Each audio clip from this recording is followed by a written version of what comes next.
강의 말씀 듣도록 하겠습니다. 이 믿음에 머물러 있으라, 이 제목을 같이 은혜를 나누기 원합니다. 우리가 읽은 말씀은 바울의 두 번째 설교입니다. 설교같이 안 보이지만 여러분 이 설교입니다. 루스드라에서 안디옥에서 첫 번째 설교를 했죠. 그 다음에 좀 굉장히 긴 설교였습니다. 루스드라에서 오늘 그렇게 길지는 않지만 15절부터 시작해가지고 17절까지죠. 17절 이렇게 짤막한 설교입니다. 짤막한 설교지만 설교 요지는 이런 거죠.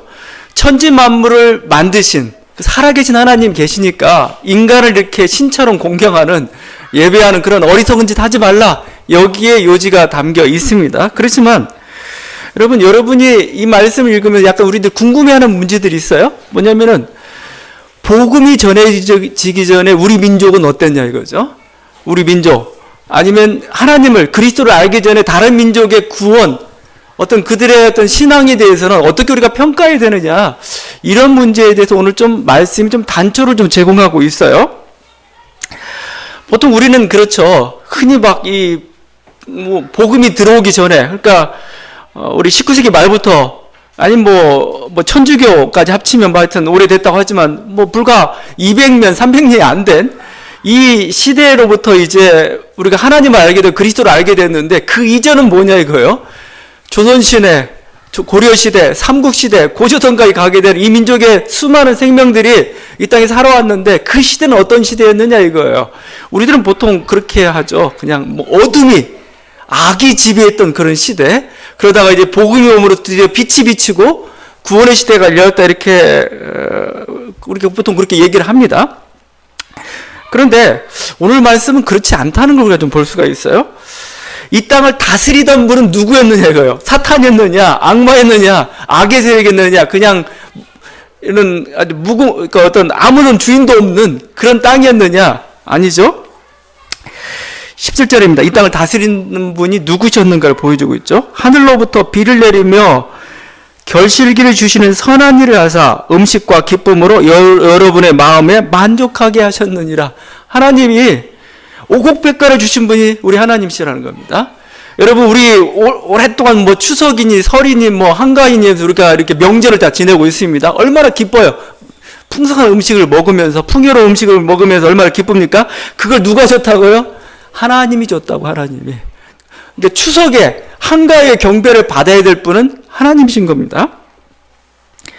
우리 5,000년의 우리 민족의 역사를 이끌어왔습니다. 우리 민족의 5,000년 동안 역사가 지금 진행돼 왔죠. 근데 역사를 이끌어오고 우리 민족의 생명을 우리 안전을 보장해주고 우리 역사를 이끌어왔던 분이 누구냐? 오늘 말씀에서는 하나님이시라는 겁니다. 역사의 주관자신 하나님.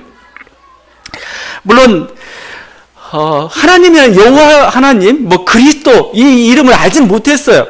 우린 대신 그래서 여러 가지 어떤 신들의 이름을 부르기도 하고 아니면 뭔가 수호신이나 아니면 어떤 정령의 이름으로 불렀습니다. 근데 실은 뭐예요? 그 사람이 여러분의 복을 주시고 여러분의 안전을 지켜왔던 그분이 바로 하나님이시라는 고백이에요. 하나님. 모든 우리들에게 풍요를 보장해줬던 분이 우리 하나님이시라는 겁니다. 그래서 전 마치 이 말씀 읽으면 떠오르는 게 이거예요. 호세아서에서 하나님이 이스라엘 백성을 통해서 매우 한탄스럽게 하셨던 그 말씀이 있습니다. 이 말씀입니다. 곡식과 새 포도주와 기름은 내가 그에게 준 것이요 그들이 바알을 위하여 쓴 은과 금도 내가 그에게 더하여 준 것이거늘 그가 알지 못하였도다. 그러니까 이스라엘 백성들이 모든 음식들, 모든 풍요는 다 하나님이 주셨는데 하나님이 주신 줄 모르고 바알이 준 줄 알아요. 바알이. 그래가지고 바알한테 예배드리고 있다는 게 너무 알지 내가 답답하다 이렇게 얘기하고 있는데 우리 민족도 마찬가지입니다. 우리 민족의 모든 풍요와 모든 생명과 모든 역사를 이끌어왔던 분은 여호와 하나님이세요. 근데 이 민족이 그걸 알지 못했던 거죠. 그래서 다른 이름으로 계속 불러왔던 거예요. 여러분 그래서 저는 이렇게 생각합니다. 심청이의 간절한 소원을 들어주실 분이 누구예요? 옥황상제가 아니고 하나님이라는 겁니다. 단지 그냥 하나님을 모르니까 그냥 옥황상제처럼 돼버린 겁니다. 여러분 우리가 정한수 떠다 놓고 이 자식들의 공을 빌고 있는 어머니의 그 흰머리가 눈부셔 울어서는 그게 있지만, 정한수 떠다 놓고 기도할 때 그 간절한 그 부모의 신앙, 그 소원들을 들어줬던 분이 누구냐 이거예요? 하나님이라는 건 하나님. 우리가 그 하나님을 제대로 이름을 모르고 그냥 그래서 여러 가지 이름들을 부르고 있지만, 그 소원을 응답해 줬던 분은 우리 하나님이시라는 겁니다. 이게 사실 그래요. 여러분, 세상엔 다른 신은 없잖아요. 하나님의 다른 신은 없습니다. 그럼 뭐예요? 그럼 소원을 들어줄 분은 하나님밖에 없는 거죠. 뭐 만물에게 햇볕과 뭐 비와 풍요와 모든 은혜를 내려주시는 것은 하나님뿐이 없는 거죠. 세상은 어둠이 지배하지 않습니다. 우리가 개혁주의 신앙이라는 게 이렇게, 개혁주의 신앙이라는 거 여러 가지 신앙이 있지만 그 중에 가장 대표적인 것 중에 하나가 인간의 원죄입니다. 인간의 악, 이거죠. 그게 너무 강조하다 보니까 세상은 모두 어두운 색깔이에요. 그래서 옛날 뭐 청교도들, 개혁주의 신앙하는 사람 옷을 검은 옷을 입고 항상 입고 다녔어요. 뭔가 이렇게 그 악과 어둠에 사로잡혀 있는, 어떻게 보면 모든 건 세상은 악이 지배하고 있고 하나님은 아주 조그만 빛만 이렇게 비추고 있는 그런 모습의 그림들을 우리가 자꾸 가지고 있는데, 그 그림 바꿔야 됩니다. 아닙니다. 세상은 빛으로 가득 차 있어요. 세상은 빛으로 가득 차 있고 그 중에 일부가 뭐예요? 그때 조금 어두운 부분이 있을 뿐인 겁니다. 그래서 어거스틴이 했던 말, 저는 참, 어거스틴이 악을 어떻게 규정했냐면 선의 결핍이 악입니다. 악이란 존재가 있는 게 아니에요. 선이 부족한 곳에 생기는 게 악이에요. 그러니까 그림자가, 어둠이 존재하는 게 아니에요. 빛이 없는 곳이 어둠이에요. 그 관점이 다릅니다. 관점이 뭐가 다르죠? 세상을 보는 관점이 뭐예요? 빛이 지배하고 있다는 거예요. 어둠이 있다는 거죠. 우리 속에는 너무나 이렇게 세상을 바라보는 관점이라는 게 너무 악이랄지 어둠이랄지 너무 이렇게 부정적인 것으로 세상을 바라볼 때가 있어요. 그렇지 않다는 겁니다. 하나님의 빛이 임했던 것이죠. 하여튼 그렇지만 우리 민족이 그리스도를 몰랐던 건 사실이고 하나님을 몰랐던 것은 사실입니다. 그렇다면 우리 민족은 구원을 받았겠어요? 우리 항상 물어보는 게 있습니다. 이순신 장군 세종대왕 구원 받았습니까? 뭐 공자님 구원 받았습니까? 자꾸 물어봐요. 하나님 몰랐는데, 그리스도를 몰랐는데 그럼 다 지옥에 갔는가? 아니면 천국과 지옥에 어중간한 그 림보라는 곳, 뭐 단테 신곡에 나오는 그곳입니다. 어중간한 그곳에 대기 상태에 있는 건가? 이 물음에 대한 약간의 실마리를 제공하고 있는 게 전 16절 말씀으로 생각합니다. 하나님이 지나간 세대에는 모든 민족으로 자기들의 길들을 가게 방임하셨으나, 지난 세대는 뭐였대요? 자기 민족들이 뭐요? 그냥 그 길을 가도록 뭐요? 그냥 방임해 주셨다. 이게 심판은 아닙니다. 그러니까 니네 멋대로 살아. 그게 아니죠. 지금 하나님의 빛이 증거되기 전에는 뭐예요? 정말 희미한 빛만 비추기 전에는 뭐예요? 다 더듬어서 보죠. 하나님을 찾는 거죠. 거기에 나중에 아레오바고에서 그 아테네에서 사도 바울이 아레오바고에서 설교를 합니다. 그때 이렇게 얘기합니다. 인류의 모든 족속을 한 혈통으로 만드사 온 땅에 살게 하시고 그들의 연대를 정하시며 거주의 경계를 한정하셨으니 이는 사람으로 혹 하나님을 더듬어 찾아 발견하게 하려 하심이로되 그는 우리 각 사람에게서 멀리 계시지 아니하시도다. 복음이 전파되던 그 이전 시대도 하나님 우리 가까이 계셨다 이겁니다. 빛이 비쳤는데 그 빛이 환한 빛이 아니고 약간 희미한 빛이었어요. 더듬어서 이제 그걸 찾아가는 거죠. 저는 어떻게 보면은 모든 종교랄지 어떤 항상 기본적인 게 있잖아요. 선을 권하고 악을 미워하고 악을 심판받는다. 우리 그런 기본적인 생각들 다 가지고 있죠. 왜 그러느냐? 저는 하나의 어떻게 보면 하나님 주신 어떻게 보면 하나님을 찾고자 하는 노력 가운데서 어느 정도 발견하는 희미한 모습입니다. 희미한 모습. 이런 걸 통해 가지고 그들이 뭐요? 정확히는 아니지만 하나님의 길을 쫓아왔다는 겁니다. 그러니까 여러분, 어떤 각기 민족에, 그래서 저는 이렇게 생각해요. 모든 사람이 구원을 받길 원하고 또 모든 사람이 이렇게 풍성한 생명 가운데 원하는 게 하나님의 뜻이에요. 하나님의 사랑입니다. 그리고 그분이 이 세상을 주관하고 계셔요. 그렇다면은 우리는 뭐예요? 그리스도를 알기 이전의 시대에, 복음이 전파되기 이전의 시대에 우리는 뭐예요? 하나님께서 하나님의 방식대로 하셨을 거라고 우리는 믿어야 될 겁니다. 그냥 어떻게 보면은 그게 정확한 모습은 아닐지라도 착하고 선하고 의로운 길을 가던 자에게는 하나님께서는 거기에 합당한 은혜를 주실 거라고 저희는 생각하는 거죠. 여러분 다시 한번 우리들이 그냥 이렇게 기독교 복음이 전파되기 전에 그 모든 어떤 우리 삶의 모습에 대해서 어둠이 아닙니다. 하나님께서 계셨던 거죠. 하나님이 지배하고 계시고 하나님의 사랑은 여전히 그곳에 비추고 계셨던 거죠. 그게 단지 희미한 빛이었을 뿐입니다. 자, 그렇지만 이제는 뭐죠? 온전한 빛이 비추기 시작했습니다. 그래서 요한복음에서는 참빛이라는 표현을 쓰고 있습니다. 참자를 하나 더 붙이고 있어요. 이제는 유사한 빛, 이제는 희미한 빛이 아니고 네가 온전한 빛이 너에게 비치기 시작했다 이겁니다. 이제는 뭐요? 핑계할 수 없는 거죠. 온전한 빛이 비추고 있는데 아직도 희미한 빛을 붙잡고 있다면 잘못된 거죠. 이제 온전한 빛을 참빛으로 우리로 하여금 오라고 지금 주님께서 초청하고 계신 것이죠. 지나간 세대는 묵인하실지 모르겠지만 이제는 뭐요? 온전한 진리가 드러났기 때문에 뭐요? 그 진리 안으로 우리들이 나아가야 되는 거고 이제 우리 교회는 그 진리를 선포하는 존재로서 지금 있는 것이죠. 전 그래서 항상 드는 얘기지만 그 동방박사의 얘기가 참 교훈적이에요. 동방박사는 페르시아의 점성술사들입니다. 그러니까 그들은 실제 어떤 이기도 신앙을 가지고 있었던 사람일지도 몰라요. 근데 그들이 뭐요?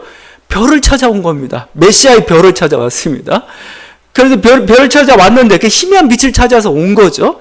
근데 그들이 왔을 때 예루살렘에서 그 별이 사라지죠. 근데 정확히 베들레헴이라는 곳을 가르쳐 줬던 건 뭐였냐? 성경이었어요. 성경이 유대 땅 베들레헴에서 메시아가 태어날 곳을 정확히 지시해 준 겁니다.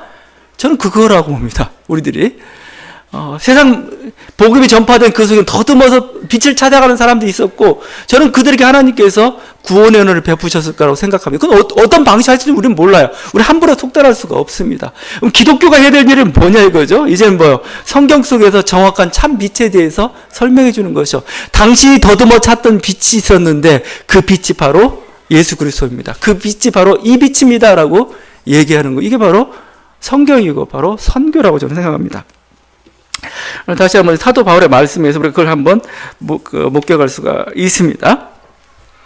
자, 바울은 이렇게 설교로서 그리고 이렇게 살아계신 하나님에 대해서 증거함으로써 더 이상 인간에게는 헛되게 이렇게 경배하지 말라, 제사 지내지 말라고 말렸습니다. 여기 보면 겨우 말렸답니다. 겨우. 그러니까 그만큼 어떻게 보면 그 기적이라는 게 놀라웠어요. 안진뱅이를 일으켰던 그 바울이 행한 기적이 너무나 놀라워가지고 마치 신처럼 경배를 했던 거죠. 그런데 기적이 여기서만 일어난 게 아닙니다. 연이어서 기적이 일어나기 시작하는데 보세요. 매우 기이한 일들이 벌어졌습니다. 뭐냐면 18절과 19절입니다. 뭐 이건 명시적으로 기적이라고 할 수 없겠지만 좀 놀라운 일이에요. 뭐냐면 갑자기 18절 19절 사이 유대인들이 나옵니다. 유대인들이 나와가지고 그 루스드라 사람들을 충동질합니다. 충동질해가지고 어떻게 되냐면은 그 바울을 돌로 쳐서 거의 죽일 정도까지 이렇게 만듭니다.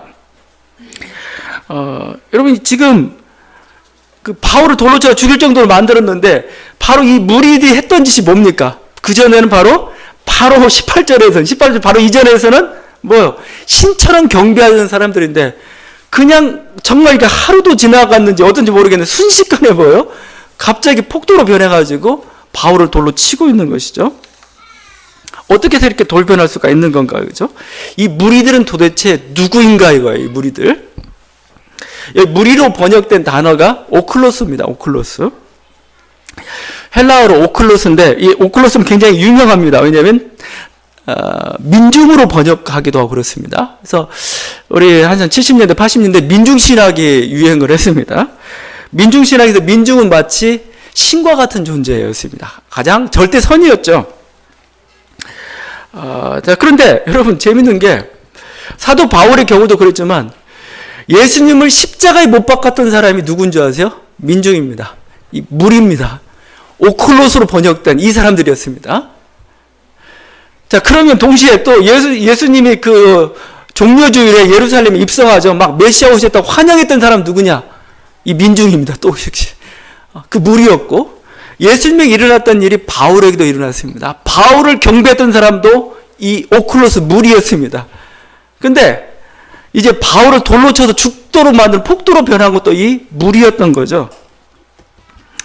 요즘 민중이란 말 잘 쓰지 않죠? 대신 무슨 말을 쓰는가 했더니 국민이란 말을 씁니다. 국민.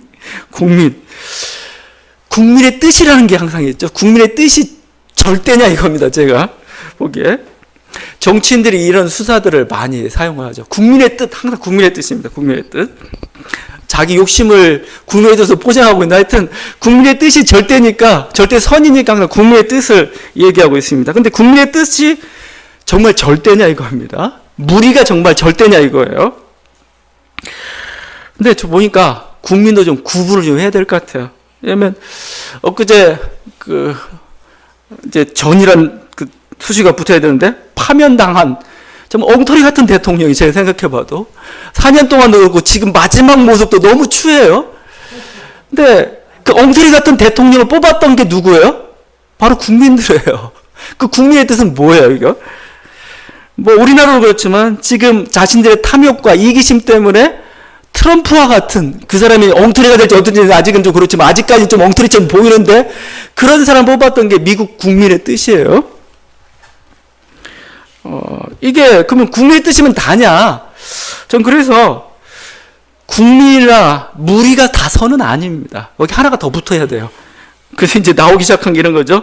깨어있는 국민, 생각하는 국민, 아니면 좀 더 객관적으로 얘기하면 뭐죠? 헌법 정신에 투철한 국민이 국민인 거지. 그냥 모든 게 다 하나님 뜻은 아니에요. 저는 국민은 위대하다고 생각합니다. 무리는 위대해요. 왜냐하면은 국민은 하나님의 보이지 않는 손입니다. 역사를 이끌어가는 방식이에요. 하나님께서 역사를 이끌어가는데 이 보이지 않는 국민이라는 존재를 통해 가지고 그 보이지 않는 손이 국민이 돼 가지고 이끌어갑니다. 그래서 어떻게 보면 국민의 뜻은 하나님의 뜻일 경우가 참 많습니다. 그런데 국민이 엉뚱한 결정들을 할 때가 참 많아요. 하나님의 뜻을 쫓아가기보다 자기 탐욕을 쫓아서 선택할 때가 많습니다. 무지 때문에 그런 엉터리 같은 선택을 할 때가 많습니다.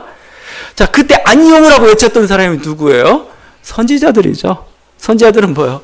자꾸 온 국민이 이거라는데 아니라는 겁니다. 그건 아니라는 거야. 하나님의 올바른 뜻은 거기에 있지 않다라고 외쳤던 사람이 선지자들입니다. 근데 선지자들이 환영을 받았느냐? 환영받지 못했어요. 그럼 뭐요? 소수의 국민만이 그들을 지지했습니다. 그들이 옳다고. 근데 결국 그 당시에는 환영을 받지 못했다는 겁니다. 그런데 결국 뭐요? 시간이 지나고 난 연후에야 그게 하나님의 뜻이었다 이거죠. 진정한 하나님의 뜻이었다. 그렇게 밝혀졌던 게 선지자들. 그 선지자들은 살아있을 때는 존경을 못 받았어요. 죽어서 존경받은 사람들이 바로 선지자들이었던 것이죠, 여러분. 그러니까 이 국민이 되어야 되는데, 그렇다면 이 선지자의 목소리, 하나님의 소리를, 하나님의 뜻을 여러분이 파악하기 위해서 항상 깨어 있어야 돼요.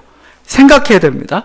이런 생각 없는 국민, 생각 없는 백성이 되면 동원된 군중이 되기가 쉬워요.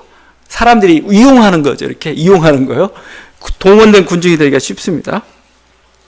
제가 정치 얘기를 했어요. 정치 얘기를 했지만 사실 교회도 마찬가지입니다. 교회도 뭐죠?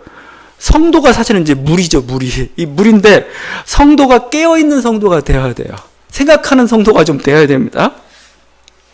뭐 정치 집회에 되면 항상 동원되는 게 누군지 아세요? 기독교인들이에요. 보수 기독교인들, 성도들. 이번 뭐 태극기 집회 가니까 거의 뭐 절반 넘게는 전부 그래서 기독교 교회처럼 보여요, 그냥 거기가. 근데 어떻게 보면 그냥 목회자들 나가라니까 나간 거겠죠. 세상 이념과 그런 어떤 탐욕의 욕망으로 가득 찬 이 목회자가 나가시오 하니까 나갔겠죠. 근데 여러분 정말 그게 옳은 길인지 한번 생각해 보라 이거예요. 여러분이 정말 여러분의 선택이, 여러분이 거기서 시위하든지 뭔가 집회를 하든지 예배를 드리든지 그게 옳은 건지 한번, 하나님의 뜻인지를 여러분이 한번 생각해 보라 이거예요. 여러분 뭐 교회에서는 여러 가지 불의한 일들이 요즘 많이 일어나고 있죠. 막 요즘 뭐 보니까 또 저기 강남이라고 봐야 되나? 거기 대형 교회 하나가 또 교회 세습을 준비하고 있어요. 아마 엄청난 큰 교회, 명성교회인가요? 자기 아들한테 이제 교회를 물려줘요. 그냥 마치 하나 교회가 재산이 되어 있어요. 기업의 소유처럼 되어 있습니다. 내 재산 남한테 못 주고 내 아들한테 주겠어. 교회 거룩함이 완전히 손상되고 있는 그 시대죠. 근데 성도들은 그냥 전부 통과시킵니다. 공동회의 해가지고 이거 좋습니다. 통과시킵니다. 이 무리입니다. 이 무리. 여러분, 성도들 정말 착하죠? 선하죠? 근데 생각 없이 선하면 문제 있습니다. 위험합니다. 왜냐하면 동원되기 쉬워요. 왜냐하면 악의 무리들이 뭐예요? 자기의 뜻을 이루기 위해서 그냥 끌고 가는 거죠. 이용당에서 지금 보면은 예수님을 십자가에 못 박았던 사람들, 지금 바울을 돌로 치고 있는 사람들 무리예요, 무리.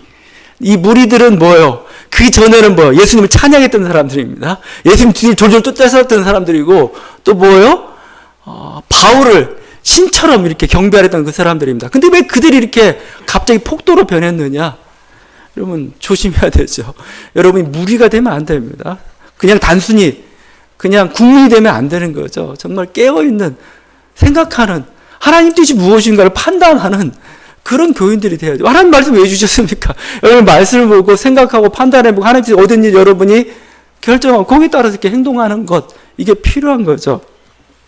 그렇지 않으면 이렇게 위험한 세력이 된다는 겁니다. 단순히 어떻게 예수님을 채워 십자가에 못 박았어, 어떻게 바울을 돌로 쳤어, 여러분이 그렇게 될 수가 있어요. 어떻게 생각하지 않으면은. 그래서 제가 가끔 드는 거지만, 그 히틀러 시대에 히틀러에 충성했던 사람들이 그냥 악한 사람들만, 악인들만 여러분 충성했을 것 같아요? 아니에요. 굉장히 착하고 선한 사람들이 아무 생각 없이 그냥 쫓아간 거죠. 그냥 도장 찍고 사인하고 그 자리에서 충성한다고 했던 거죠. 근데 결과는 뭐예요? 수백만, 수천만 명이 죽음의 길로, 어둠의 길로 갈 수밖에 없는, 사망의 길로 갈 수밖에 없는 그런 결과를 빚었던 거죠. 그래서 한나 아렌트라는 사람이 예루살렘의 아이마라는 책을 썼습니다. 이 아이만이 누구냐면은 굉장히 그냥 이 아이만 이 책을 쓰면서 아이만이 이렇게 유태인들을 학살하는데 이렇게 서명했던 어떤 그 결정적인 위치에, 결정권자의 위치에 있던 사람이었습니다. 근데 그 사람이 피해 다니다가 아르헨티나에서 잡혔어요. 70년대 얘기입니다. 70년대 잡혔습니다. 그래서 이스라엘 첩보 당국이 몰래 이들을 그냥 이렇게 납치하다시피 해가지고 법정에 세웠습니다. 재판이 벌어진 겁니다. 재판이 벌어졌는데 거기에 피해자 중 한 사람이 거기에 재판에 참여했다가 깜짝 놀라서 그냥 기절해버려요, 그 자리에서. 그래서 왜 기절했냐니까, 아이만이 너무 흉악해서 기절한 거냐 했더니 그 사람이 하는 얘기가 너무 선하게 보여서 자기는 기절했다는 거예요. 어떻게 저렇게 선한 사람이 그렇게 악한 짓을 했을까? 아이만이 그런 얘기 했습니다. 나는 잘못한 거 없다. 나는 그냥 나라지 시키는 대로 했을 뿐이라는 거예요, 그냥. 나는 충실히 공무원으로서 자기 역할을 다 감당했을 뿐이다. 이 얘기를 했던 겁니다. 그러면서 한나 아렌트라는 사람의 책의 결론을 이렇게 쓰고 있습니다. 왜 이런 일이 벌어졌을까? 생각 없음이라고 생각했습니다. 무사려, 생각하지 않는 것에 대해서 이렇게 비판했던 거죠. 여러분, 무리라는 게 그러신 무리라는 게. 그래서 그냥 아무 생각 없는 착함이랄지 그런 존재가 되지 말고 하나님 앞에서 깨어있는, 또 하나님 앞에서 생각하는, 말씀 앞에서 고민하고 무엇이 옳은지를 이렇게 선택하는 그런 사람이 되어야 될 것입니다. 그렇지 않다면, 우리도 잘못하면 이렇게 예수님을 아니면 바울을 핍박하는 그 대열에 어느 순간에 서 있을지도 모른다는 겁니다. 자, 이런 식으로 해가지고 결국은 바울이 이렇게 돌로 쳐서 이렇게 죽음에 이렇게 되는 그런 아주 위기에 몰린 거죠. 자, 그런데 여러분, 또 하나의 기적이 이제 벌어지는 겁니다. 보면은. 자, 이렇게 해서 이제 바울이 죽게 생겼습니다. 돌에 맞았어요. 거의 죽었던 것 같습니다. 거의. 그러니까 사람들이 뭐예요? 죽은 줄 알고 이 도시 밖에다 마치 시신 버리듯이 버린 겁니다. 제자들도, 일행도 와가지고 이렇게 바울의 널브러져 있는 몸을 보고 있는 겁니다. 아, 죽었구나. 근데 갑자기 바울이 그 자리에 일어나요. 툭툭 털고 일어납니다. 그러더니 갑자기 도시로, 성 안으로 다시 들어갑니다. 그리고 그 이튿날 뭐예요? 복음을 전하겠다고 이렇게 멀리 이렇게 다시 또 더베를 향해서 이렇게 가잖아요. 자, 이게 가능한 겁니까? 돌에 맞았다면 피가 났을 겁니다. 뭔가 골병이 들었을 겁니다. 뭔가 이렇게 오염이 돼가지고 여러 가지 어떤 피부병이나 여러 가지 안 좋은 질병들이 걸렸을 겁니다. 최소한 뭔가 이렇게 치료 기간이 좀 필요한 거죠. 근데 이건 마치 그냥 잠깐 기절했다가 일어난 것처럼 해가지고 아무 일 없다는 듯이 이렇게 일을 보고 있는 그 모습입니다. 만약에 이렇게 죽은 줄 알았던 바울이었다면은 루스드라 있던 사람 정말 놀랐을 겁니다. 기겁을 했을 겁니다. 정말 신이구나. 바울은 정말 신이구나, 이거. 어떻게 죽었던 사람이 그때 다시 살아나면서 막 정말 이들은 두려웠을 겁니다. 근데 그런 반응도 없어요. 어떻게 보면 루스드라 생각한 두 번째 기적이라면 바울이 살아난 이 기적일 겁니다. 그런데 놀라운 건 더 놀라운 게 있습니다. 저는 이 기적 자체도 놀라운데 그것보다 더 놀라운 건 뭐냐면 이 기적을 서술하고 있는 누가의 태도입니다. 여러분 같으면 어떻게 하겠습니까? 여러분, 바울이 살아났다 이거죠. 그러니까 정말 이 사람이 의인이고 이 사람 말을 들어야 된다. 니네가 어떻게 이렇게 하나님의 사람을 이렇게 핍박할 수가 있느냐 하면서 막 이렇게 공격하는 태도로 좀 나가든지 뭔가 그를 통해서 루스드라 사람이 회개했다든지 뭔가 이렇게 나와야 되는데 그 얘기 한마디도 없어요. 그냥 뭐요? 마치 일상적인 일들을 처리하듯이 돌에 맞았어? 그래 아파? 잠깐 난 죽을 뻔했어. 다시 살아났어. 나는 이제 원래 하던 일이 복음 전하는 일이니까 그 일 해야 돼. 마치 이렇게 너무 평범하게 일상적인 일 같은 걸 처리하고 있다는 겁니다. 근데 여러분 그 22절이죠. 이 환난입니다. 환난. 핍박입니다. 이 핍박에 대해서 초대교회가 어떻게 지금 그걸 대하고 있는지 한번 잘 보여주는 22절이죠. 우리가 하나님의 나라에 들어가려면 많은 환난을 겪어야 할 것이니라 이겁니다. 하나님 나라 성도의 길을 가는 데에서 환난은 당연한 거야. 당연한 거야. 어떻게 보면은 누가는 이걸 통해 가지고 뭐예요? 바울이 살아났던 그 기적을 더 이상 묘사하고 싶지 않아요. 왜냐하면 이 사람 하나님의 사람이기 때문에 의로운 사람이기 때문에. 근데 그것보다 그가 뭐예요? 이 환난을, 이 어려움을, 고난을, 핍박을 담담히 받아들인 그 자세. 그렇죠? 그걸 좀 보여주고 있는 것 같아요. 그게 우리들에게 필요한 거고, 신앙인의 삶에는 핍박은 당연한 거다, 이런 얘기를 하고 싶은 것 같아요.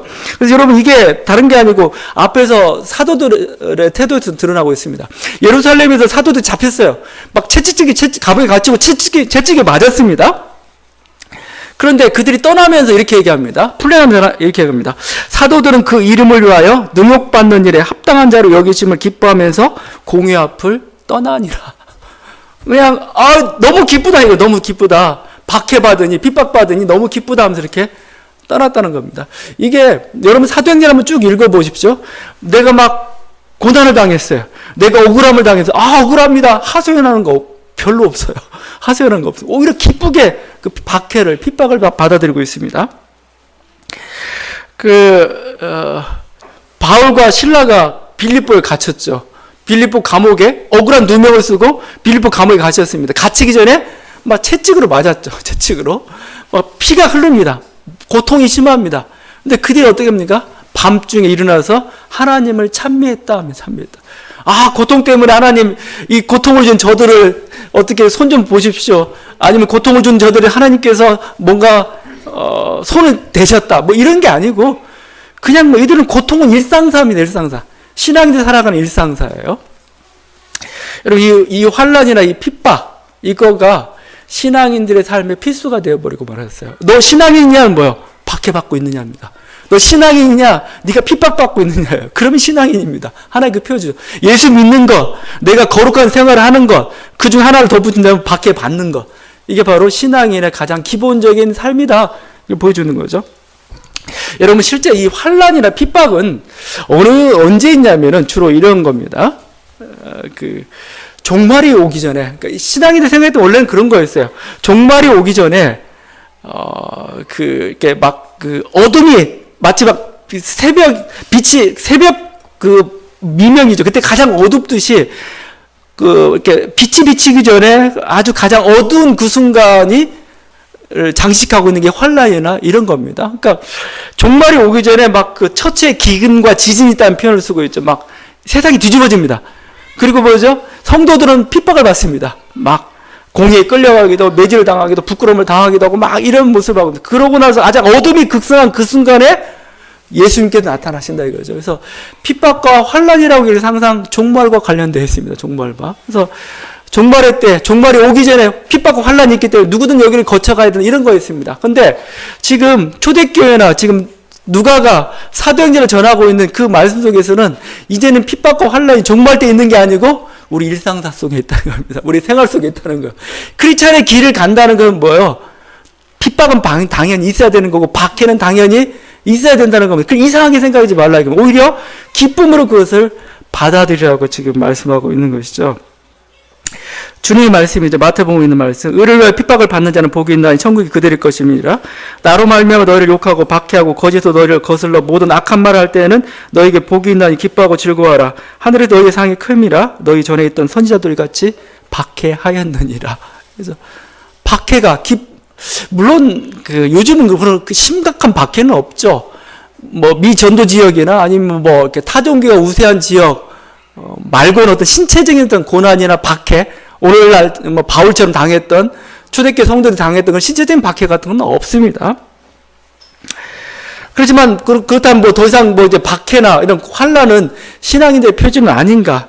아니면 아직도 여전히 표준입니다. 그게 어떤 이런 신체적인 박해는 아닐지라도 여러분의 삶을 살아가면서 아니면 여러분들이 마음속에서 이런 어떤 좀 불편함이 항상 있어야 돼요. 불편함이 사실은 하나의 박해의 일종일 수가 있는 거죠. 왜냐하면 신앙인들은 세상과 다른 길을 가고 있기 때문에 그렇습니다. 세상과 다른 길을 가고 있어요. 다른 삶의 양식을 가지고 살아가고 있습니다.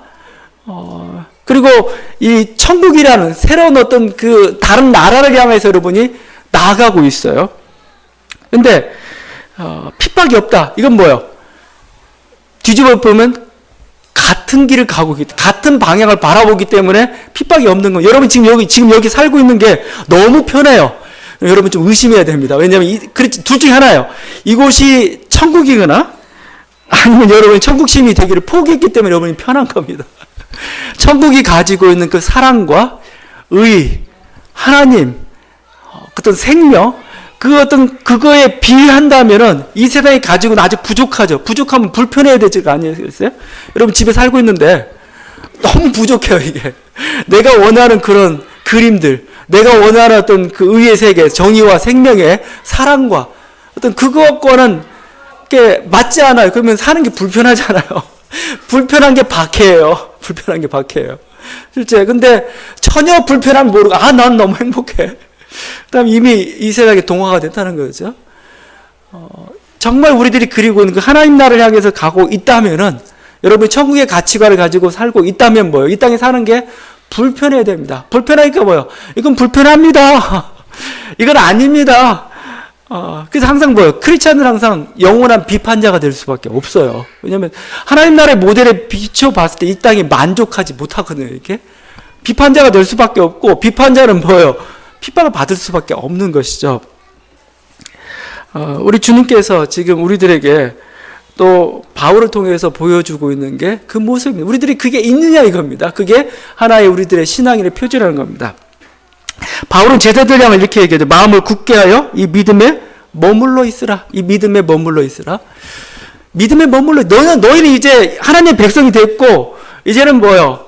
이렇게 구원받은 백성들입니다. 구원받은 백성. 더 이상 의심할 수가 없습니다. 근데 이 구원받았는데 구원을 붙잡고 있어야 됩니다. 이 구원을 유지해야 됩니다. 유지하는 게 뭐예요? 믿음에 머물러 있는 겁니다. 바울이 그걸 보여줬어요. 네가 믿음에 머물러 있는 건 뭐예요? 사람이 너를 신처럼 만들려는 그런 유혹들을 이겨내는 거죠. 돌로 너를 박해하고 이렇게 핍박할지라도 뭐예요? 그거에 대해 좌절하지 않고 두려워하지 않고 굳건히 그 길을 가는 거죠. 그 모습을 보여줬어요. 그 본을 보여줬던 거죠. 우리들도 하여금 주님께서는 여전히 우리들로 하여금 그 길을 가기를 원합니다. 믿음을 굳게 지킨다는 건 뭐예요? 세상에 유혹이 와요. 세상에 여러 가지 두려움으로 우리를 뭐예요? 그 길을 못 가게 만들어요. 너는 그렇게 살지 말라고 자꾸 얘기하고 이렇게 살아. 세상에서 다 똑같이 사는데 너 왜 너만 뒤돌아가고 있는 거야? 그죠? 왜 뒤돌아가고 있겠어요? 하나님 뜻이 아니기 때문에. 하나님 그렇게 살라고 하지 않기 때문에. 근데 그러려면 분명히 박해가 있고 여러 가지 힘든 일들이 발생할 수밖에 없어요. 근데 그것을 지키라, 유지하라 이겁니다. 그래야 네가 온전히 구원에 이를 수가 있고 하나님의 백성, 그 천국 시민으로 천국에 들어갈 수 있다는 거죠. 이게 바로 믿음에 머물러 있으라는 그 뜻입니다. 여러분 다 구원 받았어요. 하나님의 백성이 됐습니다. 그걸 이제 유지하십시오. 유지해요. 어떻게? 믿음에 머물러 있으면 믿음에 머무르는 게 뭐예요? 오늘 보면은 세상의 유혹에서 여러분 거기에 넘어가면 안 되는 겁니다. 세상의 두려움에 여러분 절망하거나 굴복해서는 안 되는 거죠. 자기의 어떤 그 하나님께 준 그 믿음을 붙여서 그 삶의 가치를 붙여서 그대로 이렇게 굳건히 쫓아가는 그 삶, 그게 믿음에 머무는 겁니다. 그런 사람들에게 하나님께서는 이미 주셨던 그 구원을 완전히 확증하시 여러분에게 주실 것입니다. 여러분 다시 한번 우리들의 삶 가운데서 여러 가지 어려움도 있고 여러 가지 안 맞는 것도 있을 겁니다. 근데 당연합니다. 우리들이 바라보고 있는 거, 하나님께 우리에게 말씀하신 것이 다르기 때문에 그런 것이죠. 여러분 그냥 받아들이십시오. 받아들이고 그 길을 묵묵히 가는 저와 여러분에게 하기를 바랍니다. 기도하시겠습니다.